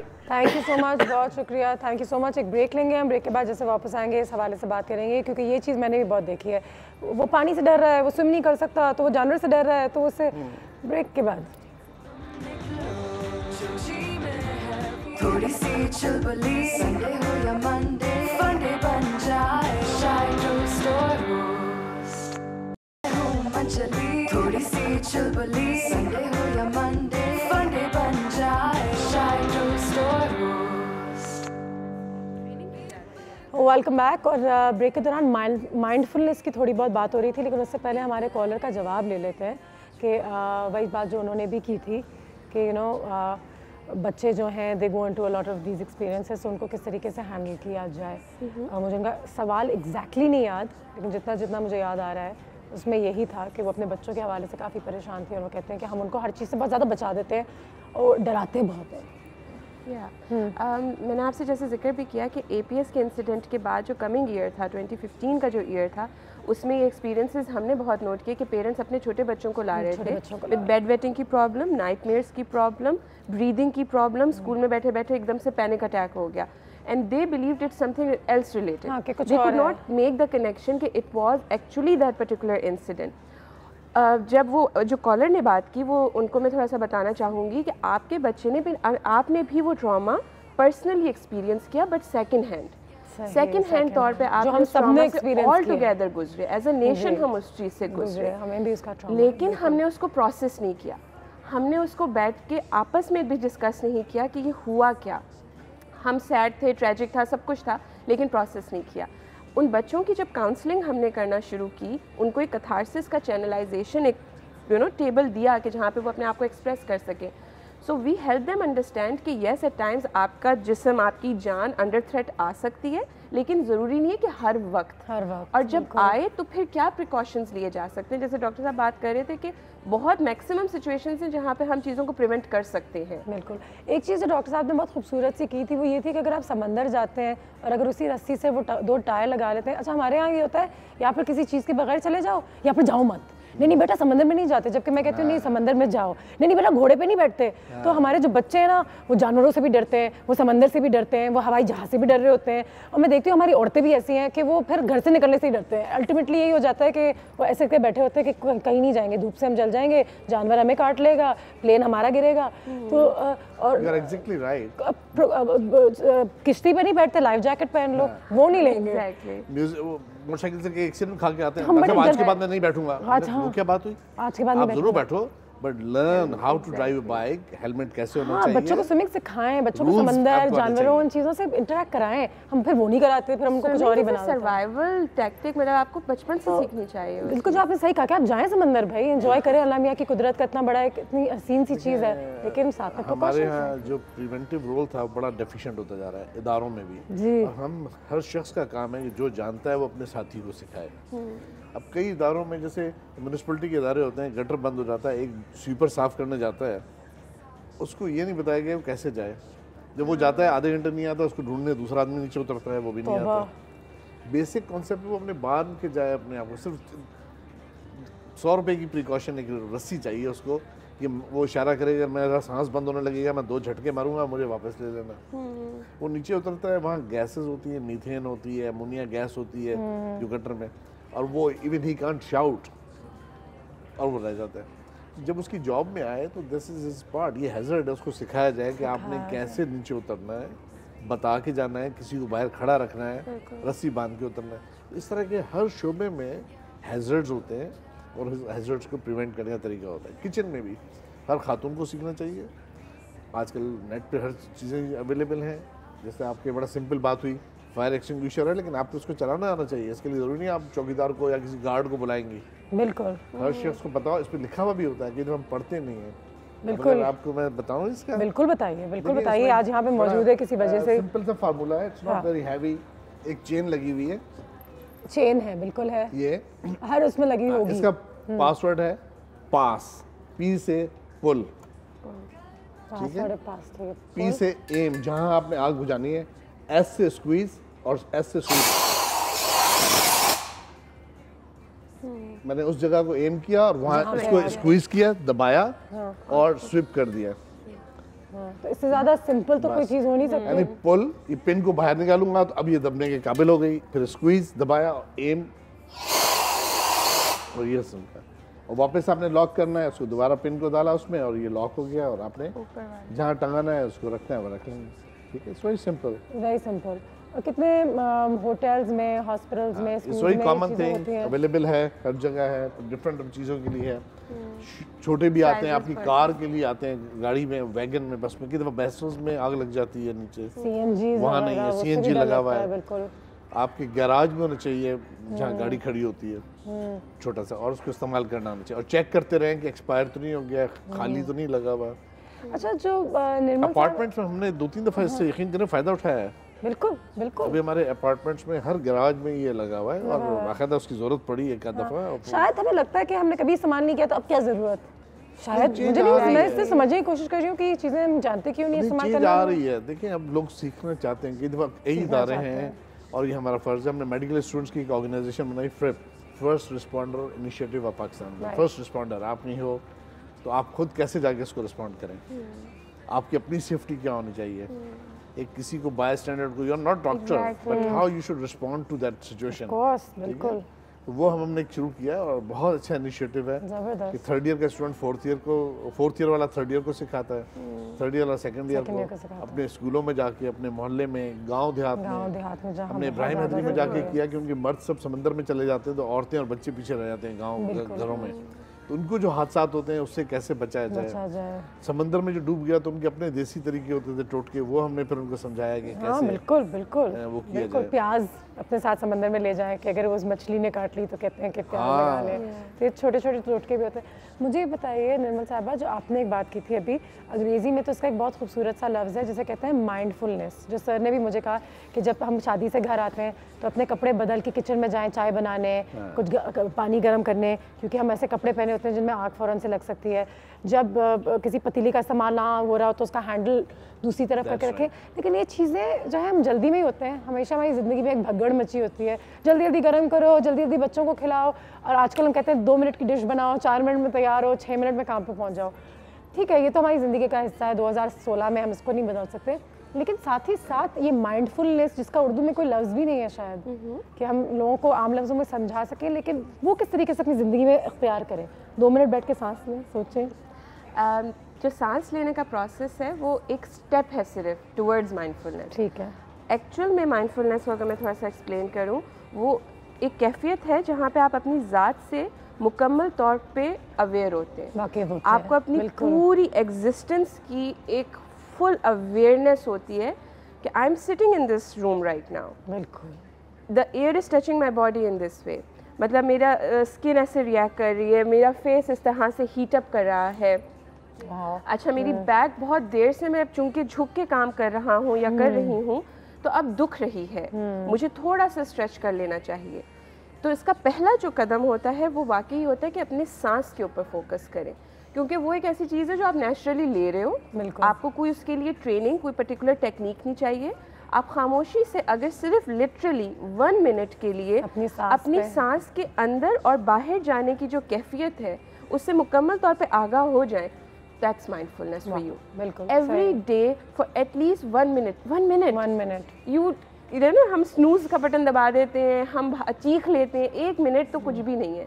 सिर्फ और सिर्फ अगर आप अवेयर हो कि आपकी हवा जब अंदर जा रही है तो क्या टेम्परेचर है, गर्म है, ठंडी है, और जब बाहर निकल रही है तो क्या फीलिंग आ रही है, कहीं खिंच रहा है कुछ या कोई चीज़ रिलीज हो रही है, और यही माइंडफुलनेस की ट्रेनिंग होती है। इससे आप में सब्र भी आ जाता है। और जो ट्रॉमेटिक इमरजेंसी सिचुएशन होती है, जहाँ पे अभी बात हो रही थी, वहाँ पे कि हबड़ा दबड़ी मच जाती है, पैनिक होना शुरू हो जाता है, आप नोट करेंगे कि जो लोग रिलेटिवली माइंडफुल होते हैं they are in a panic state, वो भी परेशान होते हैं, बट लेकिन वो इस चीज़ को फेंकेंगे नहीं unnecessarily, they will be aware exactly कि धक्का नहीं, उनको अपनी चूंकि जिस्म की अवेयरनेस होगी कि मेरी बॉडी अच्छा इधर मूव कर रही है, तो ओके मुझे अपने आप को यहाँ से सेव करना है।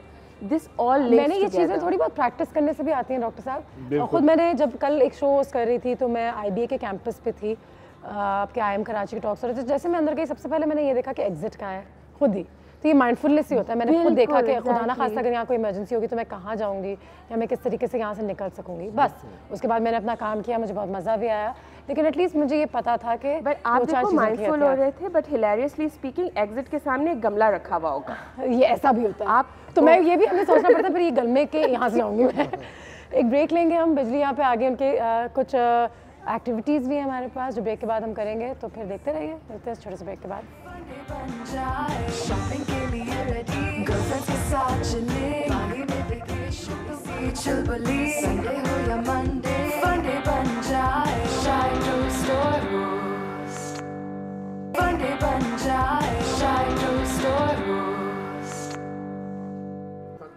हम वापस डॉक्टर साहब हमें कुछ समझा रहे हैं, वापस ऑन एयर हो गए। नहीं, वाकई में माइंडफुलनेस के हवाले से हमें बता रहे थे, सेफ्टी बहुत बहुत ज़रूरी चीज़ है, लेकिन माइंडफुलनेस का या अपने आप से अपने नफ्स से आगाह होना, उसका तो सबसे बड़ा फ़ायदा ये है कि आप फिर अपनी ज़बान से भी माइंडफुलनेस में आ जाते हैं, अपने हरकतों से भी, अपनी सेफ्टी के हवाले से भी। तो बस आगाह होना बहुत ज़्यादा ज़रूरी है। जी, ये जो उंगली आती है ना, इसका मतलब एक सवाल है, पूछ लें। बाजी जी, मेरा आपसे ये सवाल था, आप क्या कहते हैं, एक तो मेरे कान में इतने लोग बोल रहे होते ना, मैं भूल जाती हूँ। मेरा सवाल ये था कि ना मैं ना वो बाजी मेरी एक दोस्त है, तो उसके ना बेटा फौत हो गया था, अब वो एक्सीडेंट में हुआ था, तो ना मैंने अपने आंखों से तो नहीं देखा, लेकिन जब उसने मुझे बताया, वो रो रो के ना बता रही थी ना, तो मेरे दिमाग से ना वो वाक़या नहीं निकला और ना अभी तक जहन पे सवार हो। ऐसा होता है ना बहुत सारी चीज़ें, तो मुझे ये बताएं कि हम क्या करें। ऐसे मेरे मोहल्ले वालों के साथ भी ऐसे ही होता है कि वो बड़े कमज़ोर हैं ना मेरे मोहल्ले वाले भी, तो वो उनको भी बताएं कि वो ऐसे क्या करेंगे ना उनके दिमाग से ये सब चीज़ें निकल जाएँ। बिल्कुल, दिमाग से चीज़ निकलने की बजाय आप उस चीज़ को एक्नॉलेज करके उस चीज़ को प्रोसेस तो करो। हम लोग क्या करते हैं, गम आता है, तकलीफ आती है, exactly, acceptance is the first step. गम आता है, हम कहते हैं पुश करो उसको, हटाओ, ये बुरी चीज़ है, इसके बारे में सोचो मत। क्यों नहीं सोचो, जितना सोचो लेकिन अच्छे अंदाज में, जिसको हम काउंसलिंग कहते हैं। जब आप काउंसलिंग के माहौल में जाते हो तो आपको एक सेफ़ एनवायरनमेंट मिलता है कुछ लम्हों के लिए, जहाँ पे आप उस तकलीफ़ को सामने निकाल के, जस्ट लाइक हॉस्पिटल थिएटर, आप किसी भी वूंड को स्टिच नहीं कर सकते हो यहाँ पे बैठे, बिकॉज इन्फेक्शन हो जाएगा। इसीलिए इमोशनल वूंड को हीलिंग की ज़रूरत है काउंसलिंग के एनवायरनमेंट में, जहाँ पे एंटीसेप्टिक है, बैक्टीरिया के कोई चांसेस नहीं है। ये बहुत अच्छी बात की उन्होंने कि हम दर्द को छुपा देते हैं या कुछ करने के लिए कहीं और चले जाते हैं, या तुम छुट्टी ले लो, तुम दुबई चले जाओ 4 दिन।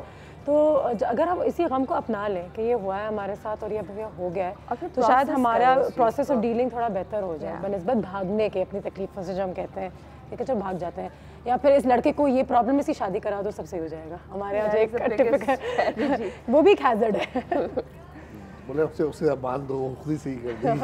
सही, ठीक है। हमारे पास यहाँ पे कुछ आई हैव नेवर और आई हैव, आप भी ले लें सर जी, और बिजली आप भी लो, मैं भी लेती हूँ। चलो अच्छा, ठीक है। सवाल मैं आपसे पूछूंगी, अगर आपने कुछ कभी किया होगा, आपके साथ ऐसा कुछ हुआ होगा, तो मैंने आई हैव, और अगर कभी नहीं हुआ होगा, कभी नहीं किया होगा आपने, तो ठीक है। सबसे पहले तो कभी क्या आपकी किसी पेशेंट के साथ लड़ाई हुई है? नहीं, हम तो, मेरी तो लोगों के साथ हुई, पेशेंट कहाँ। कभी किसी के साथ आप किसी को समझा रहे हो, उन्होंने कहा नहीं सर आप गलत समझ, ज़बरदस्त ईमानदारी से बता दिया, क्या हुआ था, ज़रा वाक़या बताइएगा। नहीं, ये होता है कि डिसएग्रीनेस होती है, पेशेंट की जब नहीं मान रहा, या आपने एक चीज़ समझाई और वो कहते हैं नहीं डॉक्टर साहब ये तो ऐसा नहीं करें, ये तो अब मेरे को सूट नहीं करती है, जैसे सांस के लिए वो कह रही है, और आप ऐसा कोई तरकीब बता दें कि ऐसे ऐसे लेटर मैं इलाज कर लूँ, दवाइयों से दे दूँ। एक अगर ऑपरेशन ज़रूरी है तो मैं कहता हूँ देखो, अगर मेरी वालदा होती तो मैं वही करता जो मैं तुम्हें बता रहा हूँ। ये बात समझना है, और समझा के आखिर में वो नहीं मैं नहीं चाहती, आप कोई और इलाज बता दें। तौबा। तो वो इसलिए, तो मैंने कहा वो आप इसलिए कर रहे हैं कि आपकी सास से आप खर्च नहीं करना चाह रही हैं उस पर, तो कई लोग फिर उस बात पे नाराज भी होते हैं। कई दफ़ा ऐसा हुआ कि मैं एक स्पेशल पेशेंट देखने गया, वो एग्री नहीं किया तो मैंने उससे चार्ज भी नहीं किया, फीस देके नाराज होकर मैं आ गया। हालांकि I give half an hour time, when you are not agreeing with me कि आप कह रही नहीं मैं आपकी मर्जी का इलाज करूं, वो नहीं हो सकता। चले डॉक्टर साहब दूसरा सवाल में आते हैं। कभी क्या आपने अपने पेशेंट्स को हग किया है या उनसे प्यार किया है, उनको पकड़ना और जो कहते हैं ना फील, वो कितना ज़रूरी होता है? पेशेंट्स तो नहीं, लेकिन बिजली में एक दूसरे को रोज़ हग करते हैं। जी सर।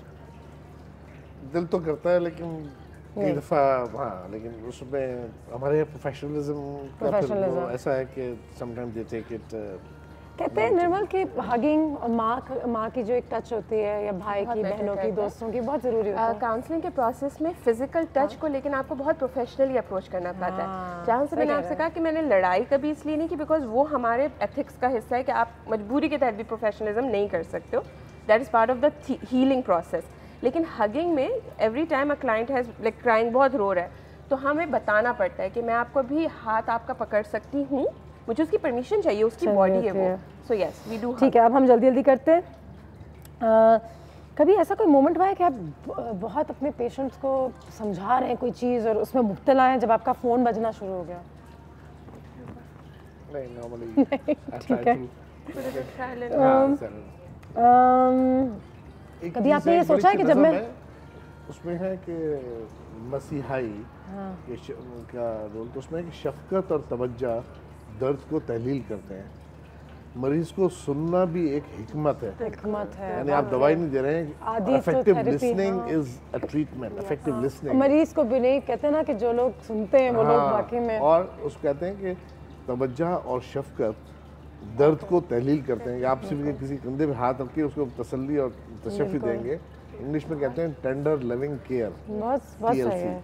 माशाल्लाह मुझे लगता है कि डॉक्टर साहब जो ना मिर्ज़ा गालिब को बहुत सुनते हैं। मैंने ये चीज़ सीखी थी, मेरे वालिद साहब मुझे हमेशा कहते थे तुम होस्टिंग करती हो तो अपने गेस्ट को बात नहीं करने देती। तो बहुत आहिस्ता आहिस्ता मैंने सोचा कि हाँ शायद मुझे मेरी अपनी आवाज़ पसंद है, या हर होस्ट को लगता है कि मुझे ज़्यादा बात करनी चाहिए तो मेरा शो ज़्यादा अच्छा होगा। तो मैं अब बिल्कुल कॉन्शियसली कोशिश करती हूँ कि गेस्ट को मौका दूँ कि वो आगे से मुझे कुछ कहें। मुझे नहीं देती, मैं यूँ उसको नहीं देती मैं। तो तब जाके नहीं समझती कि हम कुछ कह रहे। कभी आपने सोचा कि पेशेंट्स जब मेरे यहाँ से निकलते होंगे तो मुझ पे हंसते होंगे कि क्या सिखा दिया उन्होंने, क्या हुआ है, क्या बातें की इन्होंने? नहीं, आपको लगता है कि आपके सारे पेशेंट्स आपको बहुत इज्जत करते हैं, रिस्पेक्ट करते हैं? मैंने I take extra care on this counselling aspect, और सम टाइम मैं उसको इतना एक्सप्लेन करता हूँ। हाँ, लेकिन कोई तो पीछे कुछ कहता होगा कि डॉक्टर साहब ने जो सिखाया ना, वो जो समंदर में टायर ले जाओ, क्या बात कर दी। देखिए इतना वो ये मैं नहीं समझता कि वो मुझसे हंसेगा, as far as I am right. और मैंने इस पे एक बुक लिखी है बड़ी सी, उसका नाम है लेफ्ट हैंड की टांग। लेफ्ट हैंड की टांग। अक्सर औरतें आती हैं, अक्सर मेरी लेफ्ट हैंड की टांग में दर्द है। और जो इंग्लिश है ना, इसमें आप सोच नहीं सकते, इंटरेस्टिंग बुक है। एक नया फैशन आ गया डॉक्टर, मेरी इंग्लिश में इतना दर्द है कि मैं फॉरनली बिस्तर से नहीं उठ सकती, टांगों में कड़कनेस आ गई है। कड़कनेस आ गई है। लेफ्ट हैंड की टांग। कभी आपने अपना प्रोफेशन बदलने का सोचा है?